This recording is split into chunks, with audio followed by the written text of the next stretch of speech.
Thank you very much, Luca. And thank you for everything that you've said from this morning.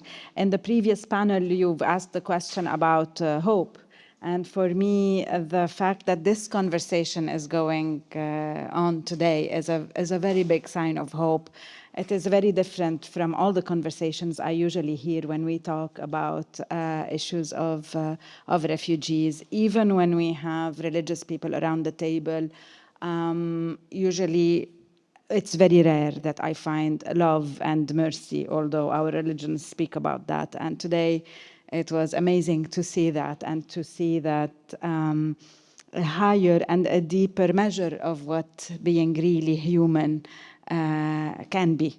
And this is, I thank you from the bottom of my heart for that.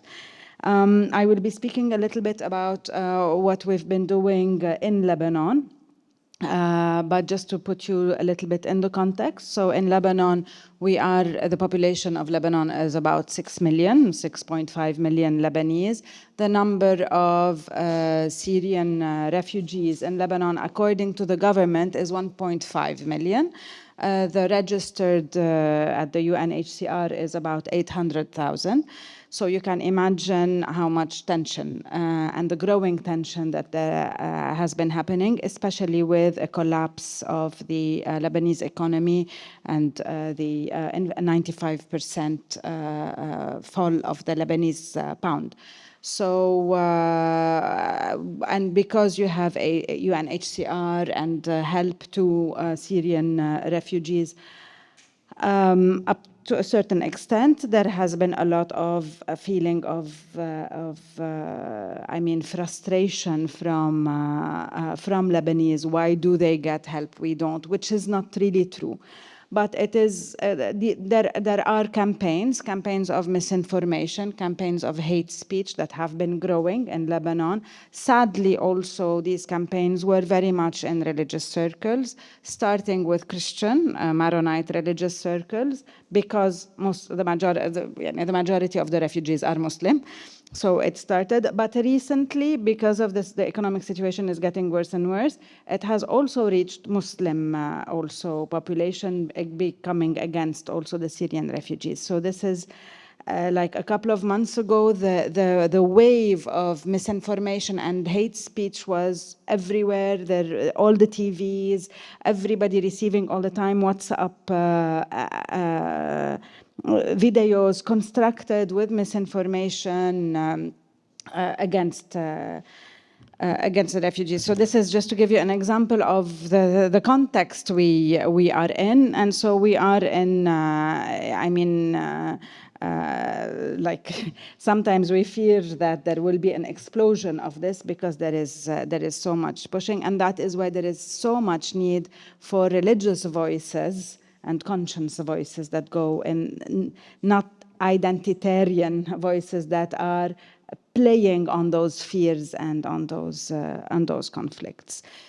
Of course, our work doesn't respond to this. Our work responds more to how we can work with the Syrian refugee children in Lebanon. To know that the Syrian refugee children in Lebanon go to schools in Lebanon. Not all of them. Of course, the numbers have been decreasing with the economic situation.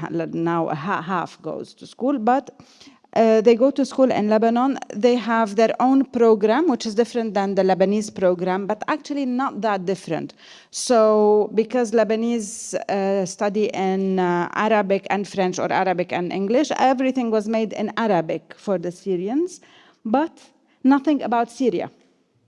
So the children have been studying in Lebanon since 2012, but they know nothing about Syria.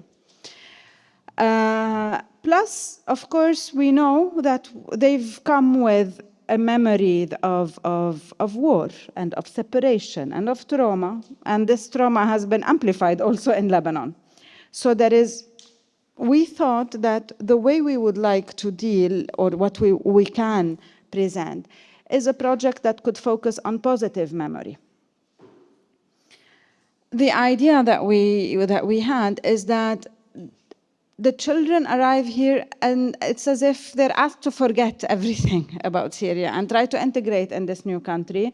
With, of course, the Lebanese, we have a superiority complex. So with the Lebanese showing them that they are less than us.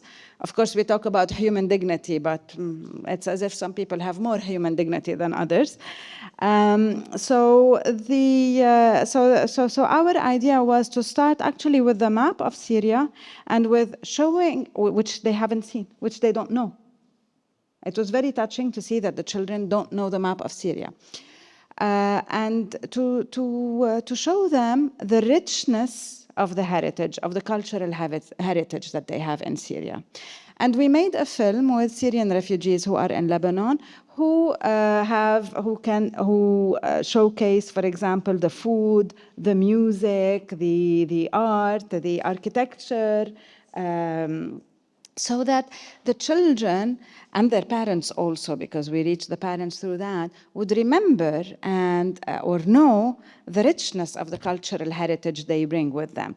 Our aim from this project, after showing the film and then having several sessions with them, is that they get out of this program having a sense of pride and feeling that they have value to add to whatever context they are in. Because usually we deal with refugees as if they are the ones receiving, but we rarely give the chance for refugees to actually give, as you were saying, to actually give to the society they're going to.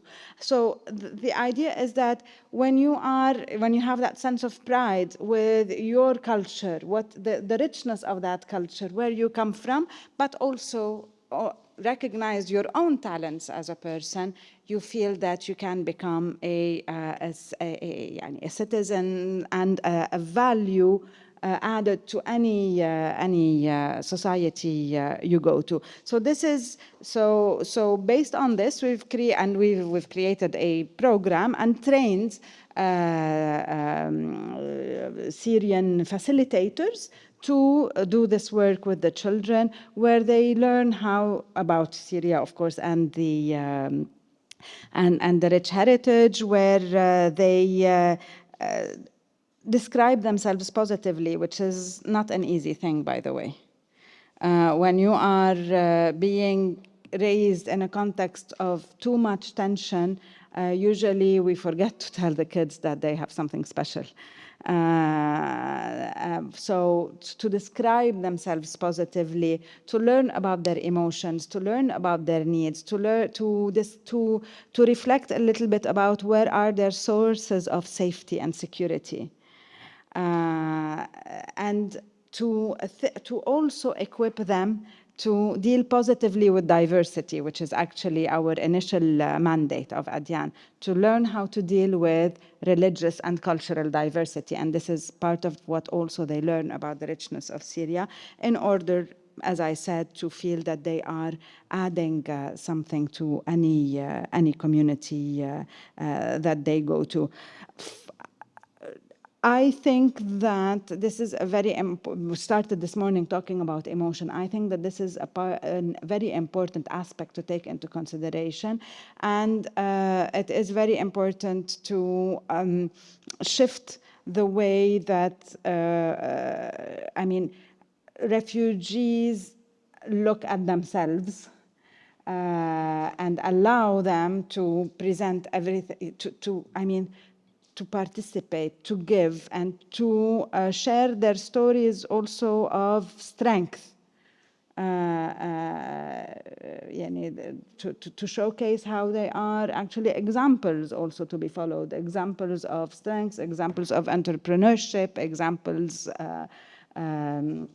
of resilience for everyone else. I will stop here. Thank you.